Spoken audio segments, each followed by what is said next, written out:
Oke, I'm sorry guys, disconnect. Tiba-tiba sinyal sekolah disconnect. Sorry ya. Oke, kita lanjut. Silakan buka halaman 129 yang tadi Bapak bilang. Bagian A, mengajar melalui keteladanan. Dia masih menggunakan buku yang lama. Open your book. 104. Sorry. Ya, 104. 104. 104 ya. Tentang belajar dari Ignatius Joseph Casimir. Belajar dari Ignatius Joseph Casimir. Oke, bagian A. Banyak orang menjadi penasihat ulung tetapi sulit melakukan hal yang dikatakannya. Berbeda dengan orang yang melakukan tindakan lebih dahulu, baru kemudian menasihati orang lain. Hal itu dapat kita lihat dalam diri Ignatius Joseph Casimir. Inilah kisahnya. Oke, siapa yang mau baca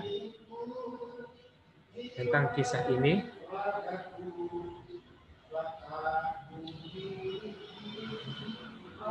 Yang memiliki minat baca, ayo silakan membaca. Belajar dari Ignatius Joseph Casimir ini.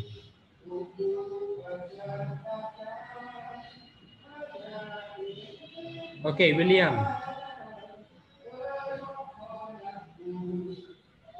Baca yang di 104 kan, Pak? Ya, yang buku yang lama ya? Ya, benar. Yang rangkuman ya? Yang belajar dari Ignatius Joseph Casimir.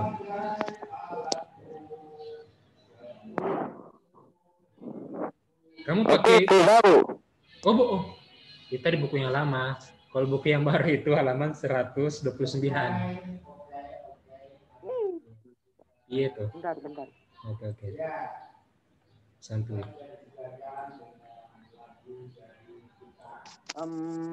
Dari halaman 109 kan? Iya. Belajar dari Ignatius Joseph Casimir.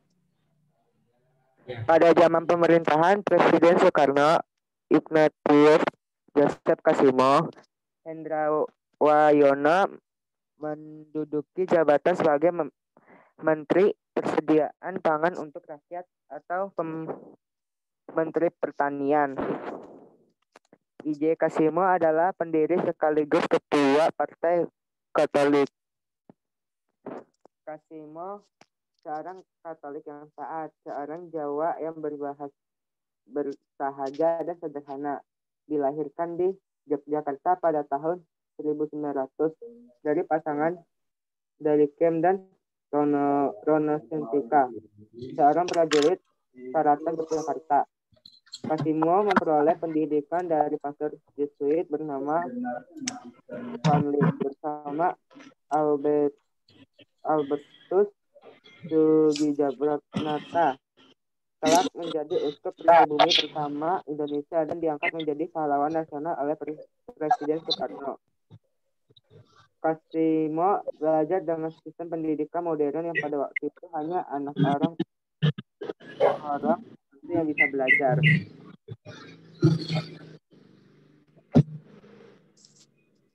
Dari ajaran Ramo Van Lith itulah pola pikir Casimir terbentuk. Ia diangkat menjadi anggota Volksrat antara tahun 1931 sampai 1942 dan ikut mendatangani petisi Sutarjo yang menginginkan kemerdekaan Hindia Belanda. Casimir juga mendirikan Perkempalan Politik Katolik Djawi atau PPKD tahun 1923.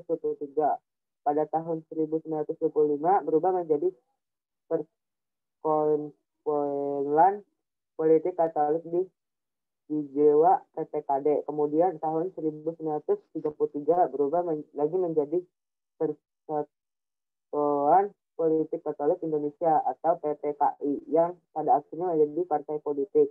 Ketika ia menjadi Menteri Persediaan Pangkat Rakyat, kondisi ekonomi Indonesia waktu itu masih kacau. Kebutuhan rakyat sangatlah mendesak, ditambah dengan kosongnya kas negara, pajak dan biaya masuk lainnya yang berkurang. Sebaliknya, keperluan negara sangatlah banyak. Maka perlu adanya segera pemecahan masalah ekonomi seperti meningkatkan produksi dan distribusi bahan makanan yang telah sandang serta status perkebunan milik masing. Kasimo dengan berdua mencetuskan gagasan yang dikenal dengan sebutan Kasimo Plan. Kasimo Plan berisikan anjuran untuk memperbanyak kebun bibit unggul, pencegahan hewan pertanian untuk disembelih, penanaman kembali lahan kosong, dan perpindahan penduduk di Sumatera. Kasimo adalah sosok yang sederhana. Pernah suatu ketika ia mengadakan kunjungan ke daerah, masyarakat di situ mempersiapkan segala sesuatu dengan mewah. Dalam pikiran mereka, Kasimo akan datang dengan rombongan yang naik mobil. Setelah ditunggu-tunggu, rombongan mobil itu tak datang juga. Hanya sebuah andong yang di dalamnya terdapat seorang yang memakai pakaian Jawa lengkap. Tiba di tempat, orang berpakaian Jawa tersebut langsung menuju ruangan pertemuan. Ketika orang-orang masih menunggu Pak Menteri, orang berpakaian Jawa itu pun bertanya, kapan acara akan dimulai? Panitia pun segera menyadari bahwa orang berpakaian Jawa tersebut adalah Pak Menteri yang mereka tunggu.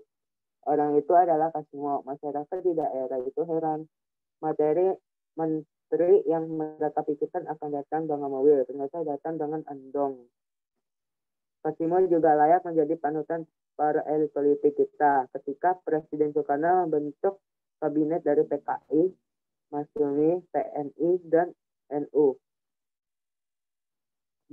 Dia menolak untuk menjadi menteri karena ia menolak bekerja sama dengan PKI. Namun begitu, hubungan dia dengan ketua PKI, DN Aidit sangat hangat.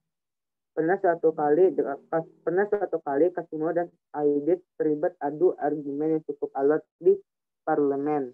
Namun sesudah itu mereka keluar bersama-sama dan kemudian ngopi sambil membicarakan keluarga masing-masing. I.J. Kasimo berjuang bukan untuk dia sendiri atau orang Katolik, tapi dia berjuang untuk semua rakyat Indonesia, seperti motornya Salus Populi Suprema Lex, yang berarti kepentingan rakyat, hukum tertinggi, yang merupakan cermin etika berpolitik yang nyaris klasik dari tangan beliau.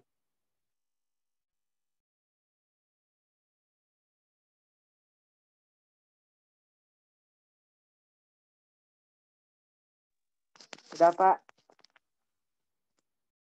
Oke, terima kasih William. Belajar dari Ignatius Joseph Kasimo. Kasimo merupakan salah satu tokoh nasional yang ada di Indonesia. Jadi dia juga memiliki peranan dalam kemerdekaan Indonesia pada saat itu. Kasimo memiliki karakter yang sangat baik dan banyak orang yang mencontohi sikap dari si Kasimo ini. Kasimo dikenal sebagai seorang yang sederhana, yang tadi telah dikatakan tadi ya. Seorang yang sederhana. Di samping itu juga dia memiliki kepribadian yang sangat berwibawa dan juga sangat memiliki rasa kerendahan hati dalam dirinya. Sehingga tidak salah juga mengapa orang-orang ingin meneladani dan belajar dari Bapak Kasimo ini. Kita melihat dalam teks ini pula, Kasimo pernah mengadakan suatu kunjungan ke sebuah daerah. Kemudian masyarakat di situ pun juga menyiapkan segala sesuatu untuk menyambut si Kasimo ini. Setelah masyarakat melihat Setelah masyarakat melihat sosok si Kasimo ini, mereka kaget dan mereka merasa heran dengan apa yang mereka lihat. Bagaimana dia memiliki sikap yang sederhana dengan menggunakan baju Jawa, dengan menggunakan baju Jawa, adat Jawa ya, adat Jawa, dan mengendarai sebuah andong. Andong, kalian tahu nggak? Andong itu apa? Tahu kan? Oke. Bapak pun bukan orang Jawa tapi tahu itu andong. Andong itu ialah kereta kuda. Nah, andong itu kereta kuda. Nah, jadi kalau dalam adat budayanya Keraton Jogja itu, kereta kuda itu merupakan salah satu alat transportasi yang digunakan para pejabat pada zaman dahulu. Terlebih khusus si Kasimo ini. Nah, karena itu melalui kesederhananya dia dan penampilannya dia disanjung oleh masyarakat sendiri.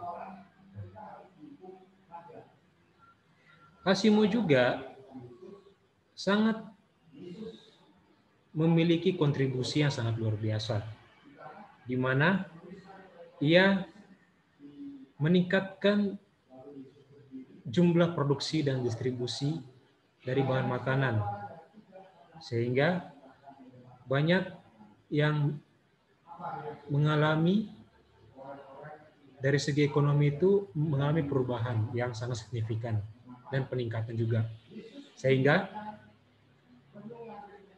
masyarakat sana pun mengenal Kasimo itu sebagai Kasino Plan, artinya Kasimo yang memiliki rencana yang banyak dan juga memiliki banyak wawasan tentang pertanian yang membantu masyarakat pada zaman itu. Oleh karena itu, Kasimo berjuang bukan hanya untuk dirinya sendiri. Dalam paragraf terakhir itu tertulis bahwa Kasimo berjuang bukan atas nama dirinya sendiri, melainkan atas nama masyarakat. Atas nama masyarakat Indonesia khususnya ya. Nah, seperti yang ada pada motonya, Salus Populi Suprema Lex, yang berarti kepentingan rakyat adalah hukum yang tertinggi. Bahasa ini dia pakai berasal dari bahasa Latin. Oke, Bapak akan sedikit kasih tahu ya, arti dari setiap kata yang tadi itu. Salus berarti kepentingan. Populi berarti masyarakat ataupun rakyat. Dan Suprema Lex artinya hukum yang tertinggi. Oleh karena itu diterjemahkan ke bahasa Indonesia artinya kepentingan rakyat adalah hukum yang tertinggi. Itulah yang dipegang teguh dan jadikan sebagai moto hidup dalam kehidupan si Kasimo ini. Oke. Ini Bapak sudah memaparkan sedikit mengenai penjelasan bahwa apa yang perlu kita contohi dan apa yang mesti kita teladani dari si Kasimo ini.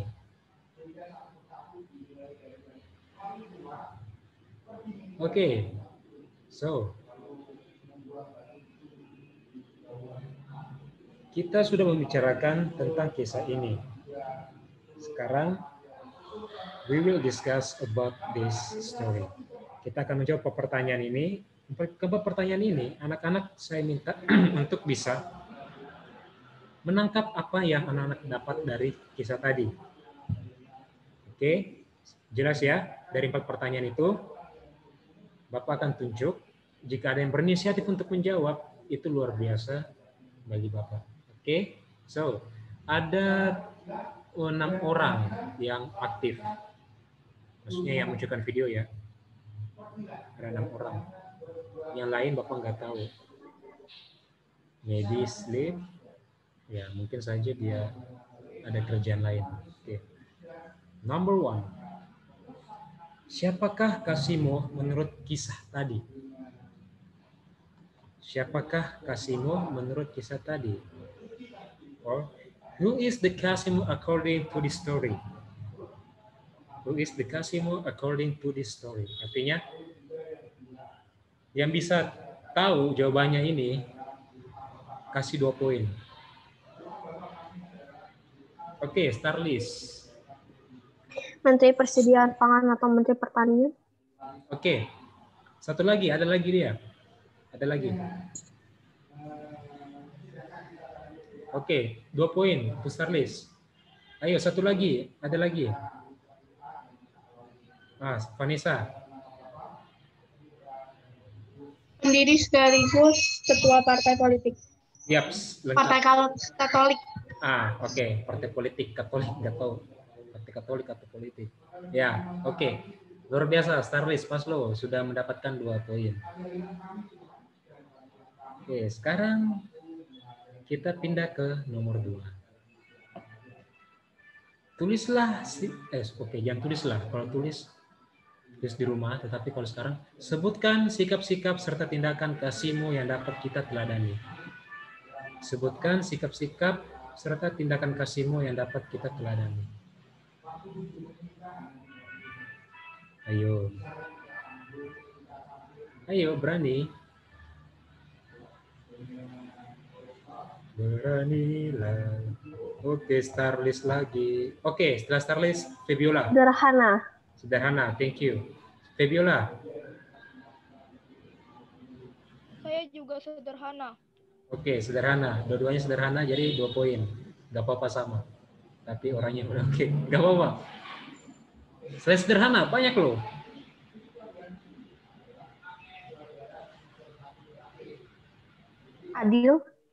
Adil. Oke. Pantang menyerah, Pak. Pantang menyerah, 2 poin untuk Kenzi.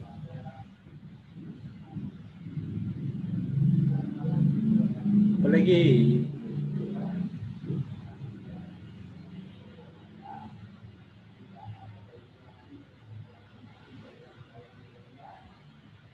Kasimo, Ignatius Joseph Kasimo.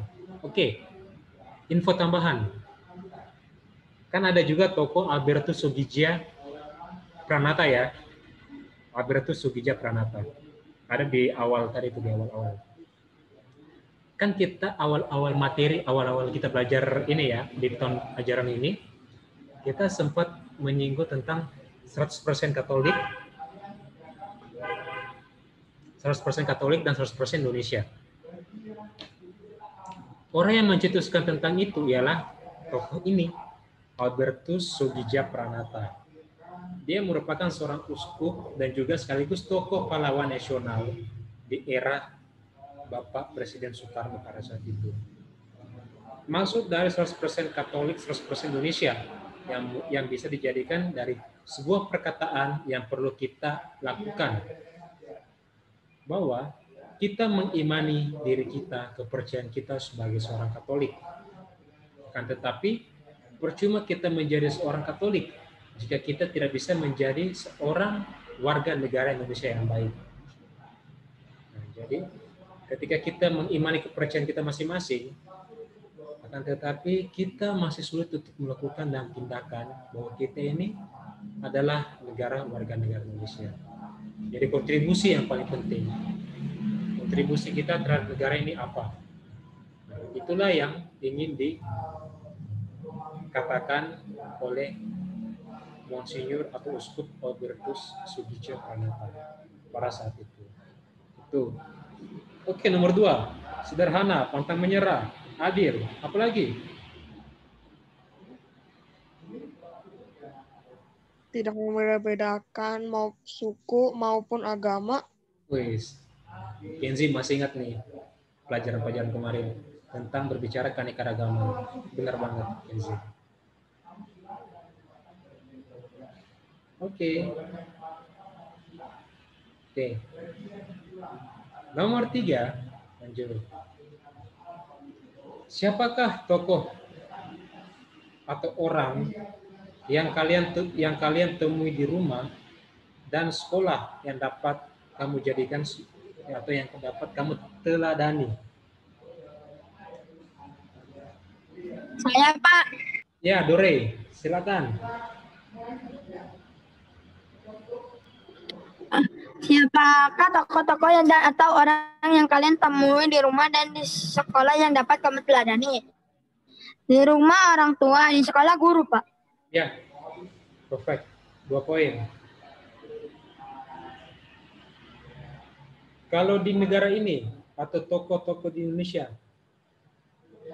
siapa yang bisa kalian jadikan sebagai seorang yang patut kalian teladani? Sekaligus menjawab nomor 4 ya. Sekaligus menjawab nomor 4.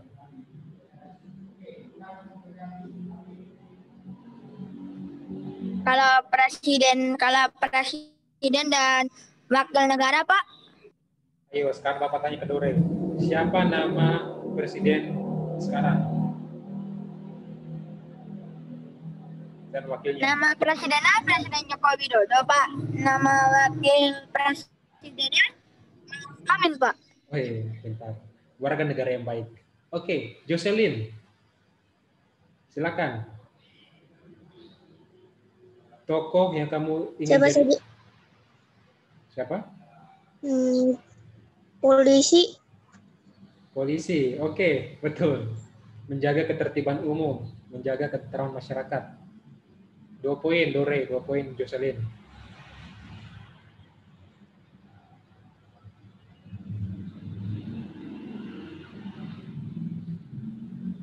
Apalagi? Siapa lagi nih? Banyak nih. Wah, kalau gitu di Indonesia nih, siapa lagi? Dokter. Dokter. Iya, dokter. Iya sih, dokter sih. Oke, dokter. Polisi tadi sudah keluar. Apa? Kalau tentara bener nggak, Pak? Parah juga, iya sih, tentara. Oke, ini ya, Bapak sebutkan ya beberapa tokoh ya di Indonesia nih. Pertama, B.J. Habibie, tokoh. Nah, ini ya, tokoh yang ada di Indonesia nih. Terus, Ki Hajar Dewantara. Kemudian Kapten Patimura, Jenderal Sudirman. Siapa lagi? Nah itu ya salah satu dari beberapa tokoh.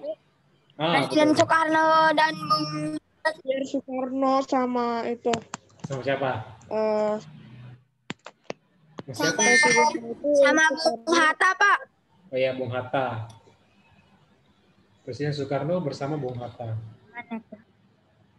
Oke, pintar banget kalian semua. Oke, kita lanjut ke bagian B. Masih halaman yang sama ya, 131. Kalau buku yang lama, buka halaman 107.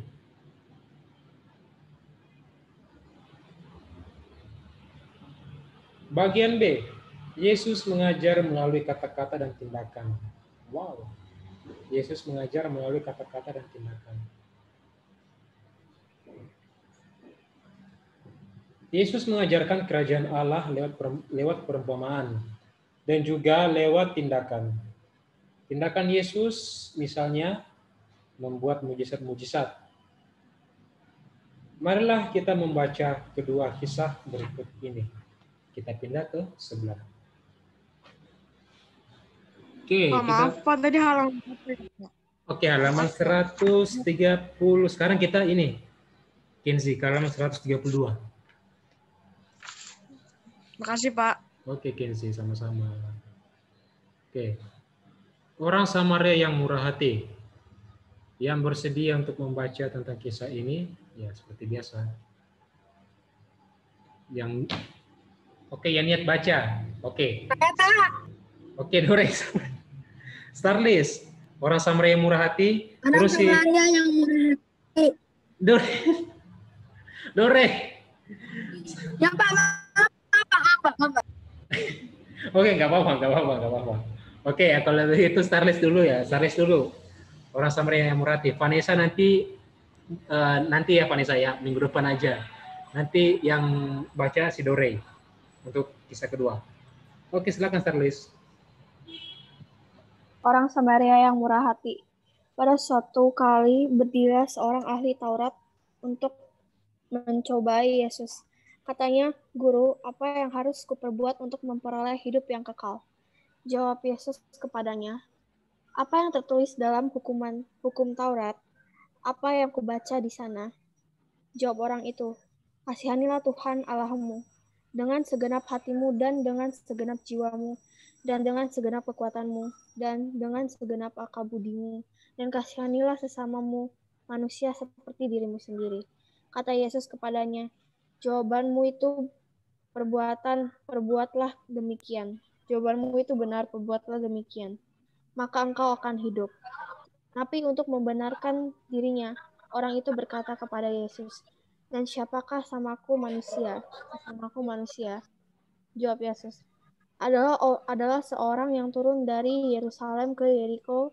Ia jatuh ke tangan penyamun yang bukan saja merampoknya habis-habisan, tetapi yang juga memukulnya, dan yang sesudah itu pergi meninggalkannya setengah mati.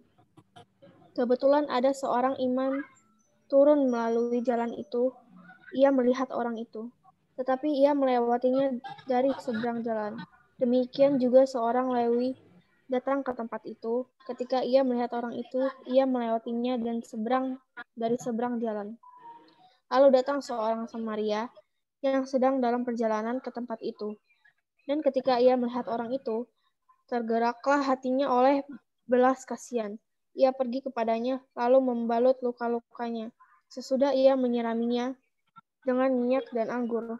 Kemudian ia menaikkan orang itu ke atas keledai tunggangannya sendiri, lalu membawanya ke tempat penginapan dan merawatnya.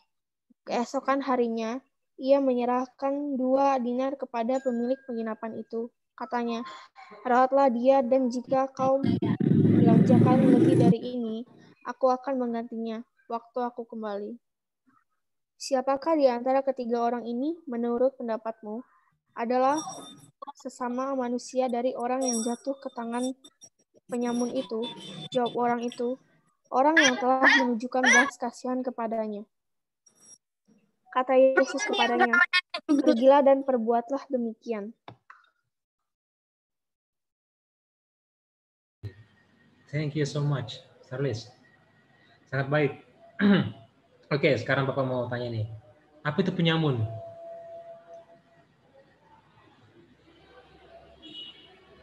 Penyamun. Ada yang tahu nggak apa itu penyamun? Artinya apa? Perampok, Pak. Oke, perampok. Benar, Dore. 2 poin untuk Dore. Jadi penyamun itu penjahat. Penjahat.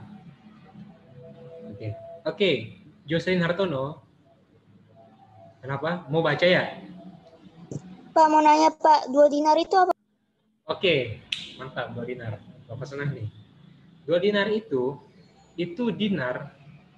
Kalau anak-anak pernah membaca sebuah kisah teks dalam kitab suci dalam pelajaran sebelumnya, 2 dinar itu pada zaman itu digunakan sebagai nilai tukar uang.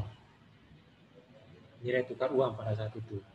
Nah, jadi jika kita ingin memberi sesuatu atau jika kita ingin membeli sesuatu kepada orang lain, maksudnya membeli barang ya, 2 dinar itu pun digunakan untuk sebagai nilai alat tukar yang digunakan oleh orang-orang Yahudi pada zaman itu. Tapi dari penafsiran berbagai macam orang-orang menyebutnya bahwa 2 dinar pula sering dikatakan sebagai, jika kamu memiliki 2 dinar, ibarat itu semacam talenta atau kemampuan yang kamu miliki. Itu juga bisa ditafsirkan seperti itu. Akan tetapi dalam konteks yang ini kita melihat bahwa 2 dinar yang dimaksud oleh Allah sendiri itu adalah bagaimana dia memiliki harta atau kekayaan untuk dijadikan sebagai sebuah nilai tukar pada saat itu. Nah, itu yang dimaksud dengan 2 dinar. Apa ya? Bagaimana?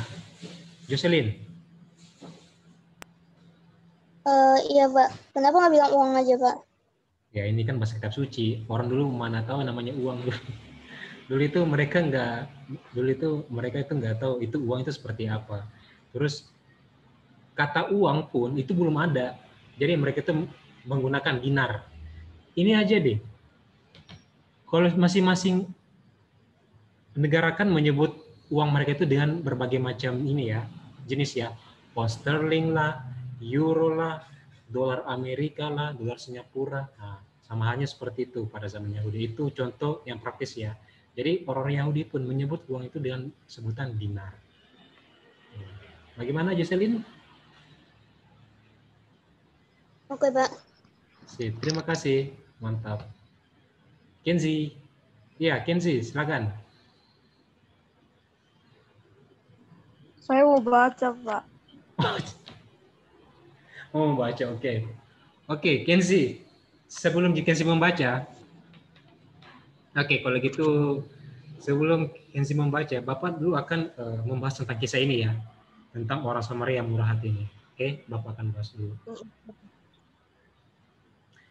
Setelah kita sudah membaca bersama-sama tentang kisah orang Samaria yang murah hati, kisah ini sangat terkenal. Sangat terkenal. Biasanya kita mendengar nasihat untuk berbuat baik tanpa membeda-bedakan latar belakang dari orang yang akan kita tolong. Dan tetapi masih banyak orang yang kurang menyadari akan hal itu.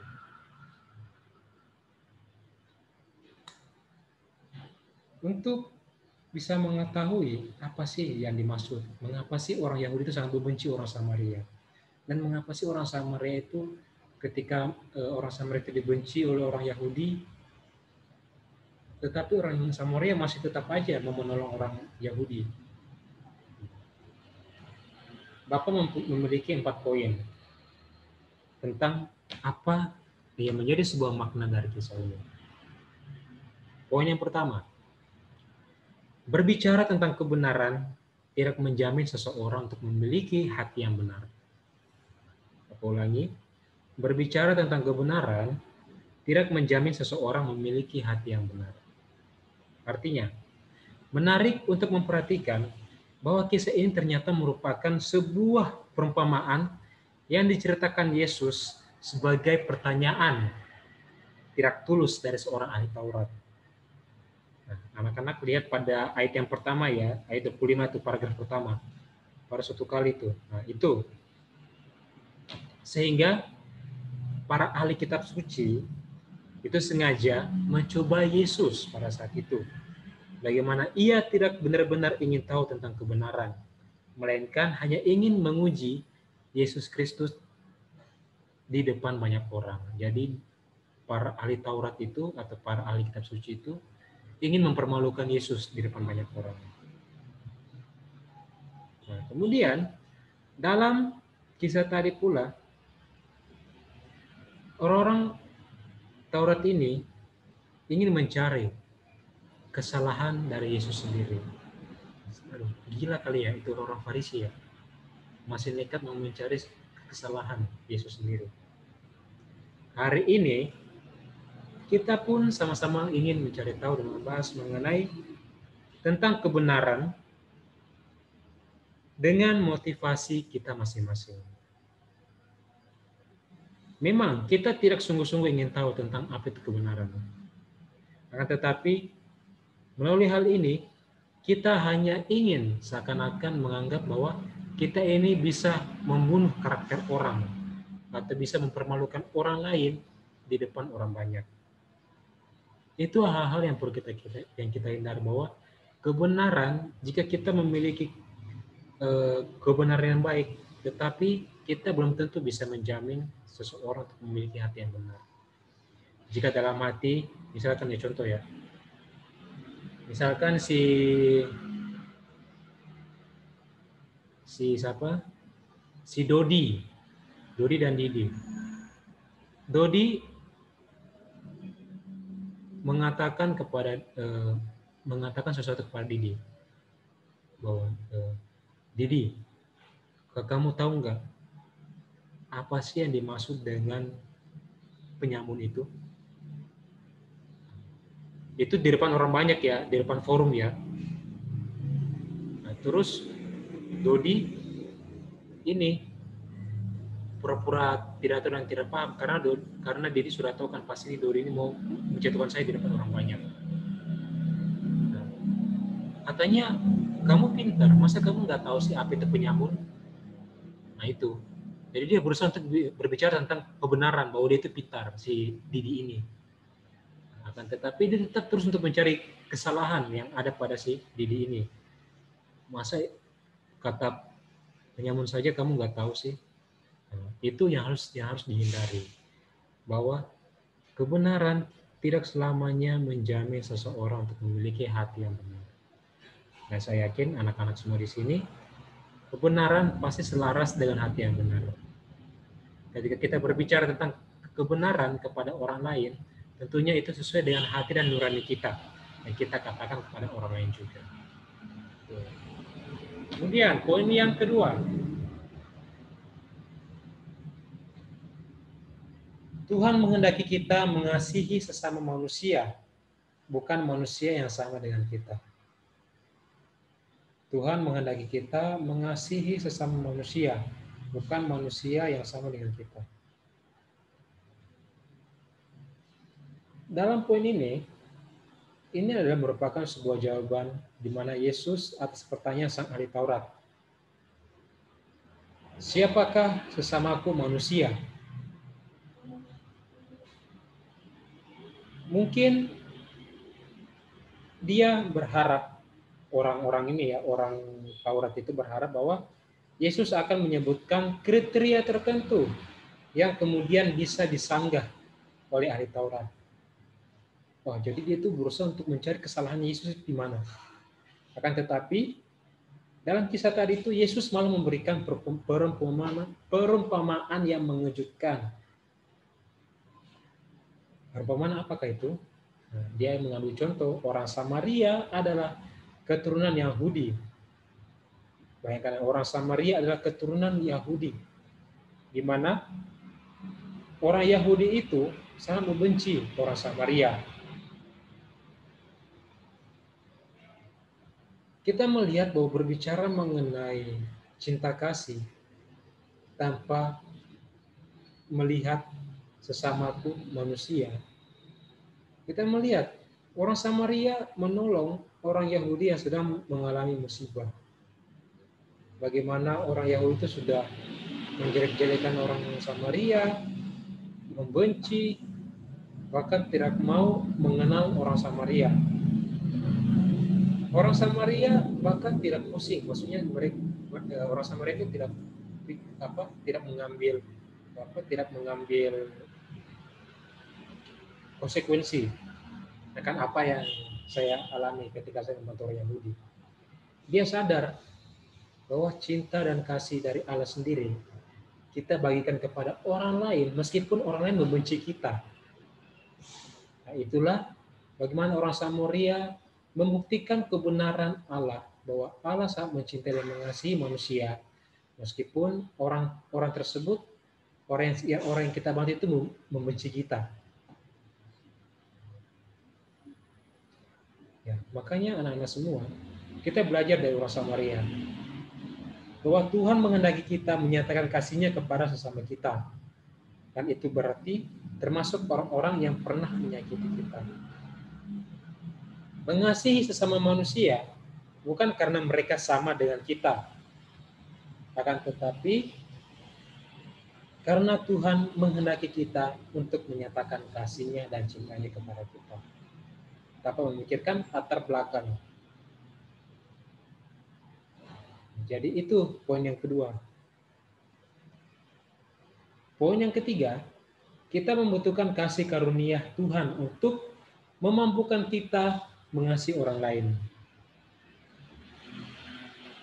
Yesus pun dalam kisah ini meminta ahli Taurat pun untuk meneladani perbuatan yang dilakukan oleh orang Samaria terhadap orang Yahudi. Itu merupakan sebuah perintah yang tidak mudah yang dilakukan oleh orang-orang Taurat itu. Kita jangankan mengasihi orang yang memandang kita sebelah mata. Orang yang dari kelompok sama pun belum tentu mereka mengasihi kita. Kita semua sebagai manusia butuh kasih karunia Allah agar kita bisa membagikan kasih itu kepada orang lain.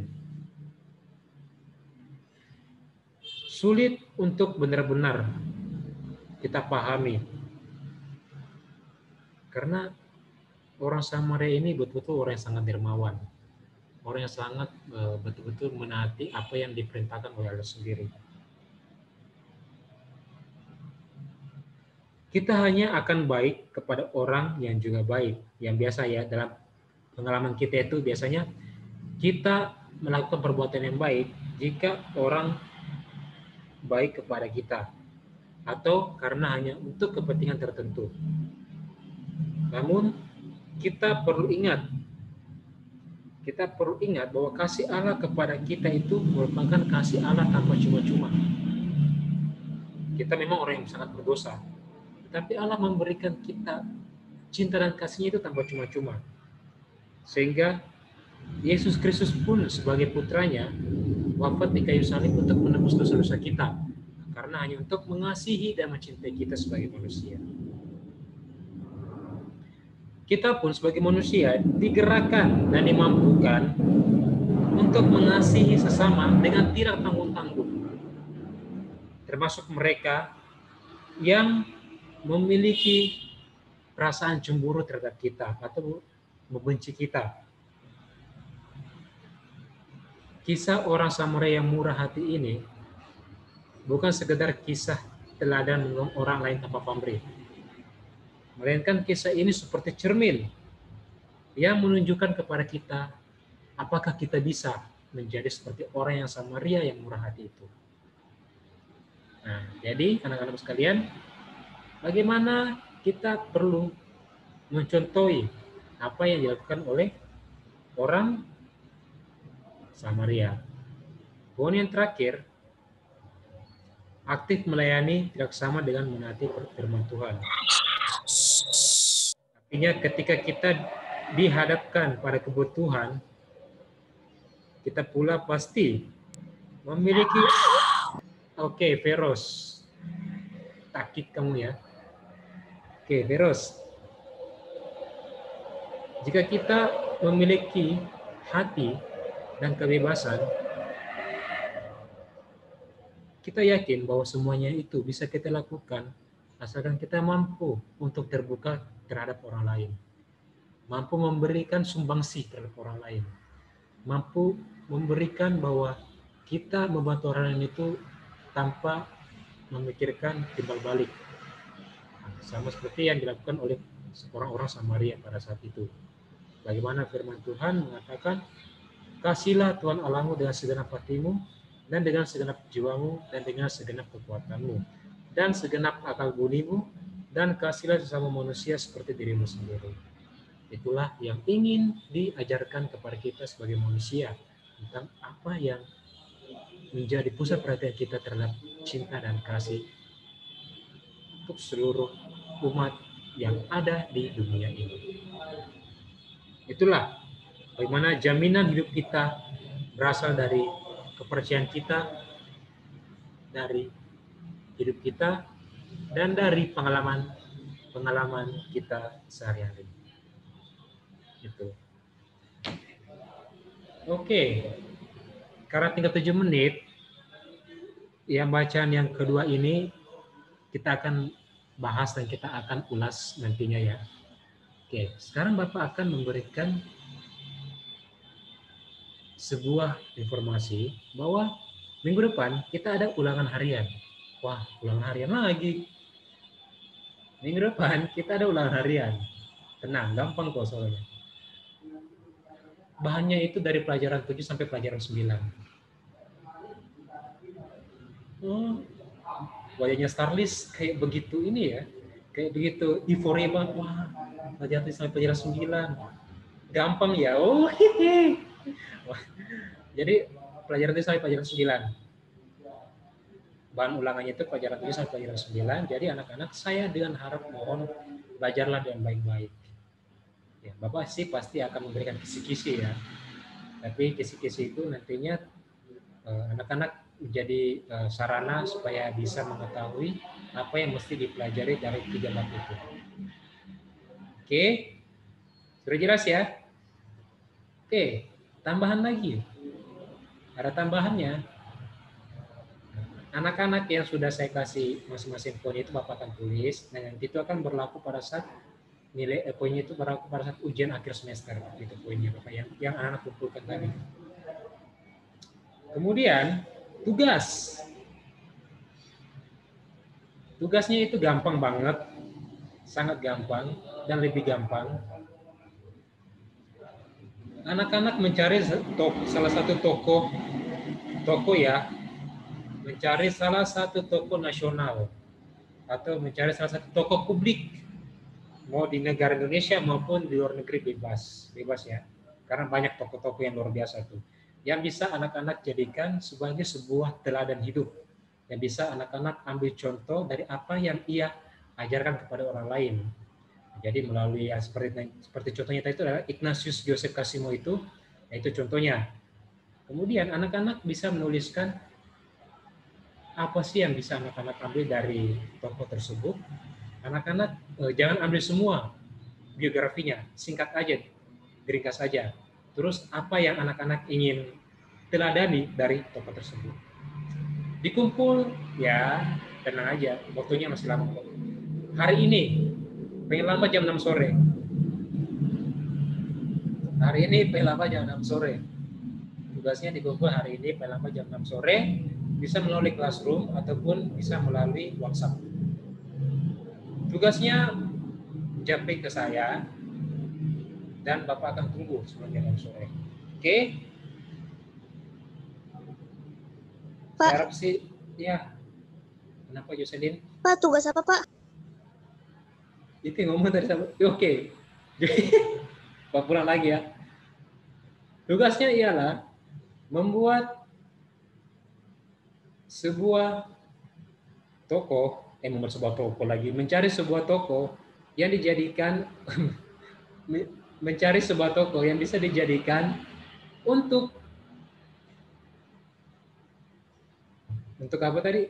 Nah, untuk bisa diteladani, untuk bisa diteladani dalam kehidupan kita sehari-hari. Kita ambil sikap-sikap yang bisa kita Oke, itu.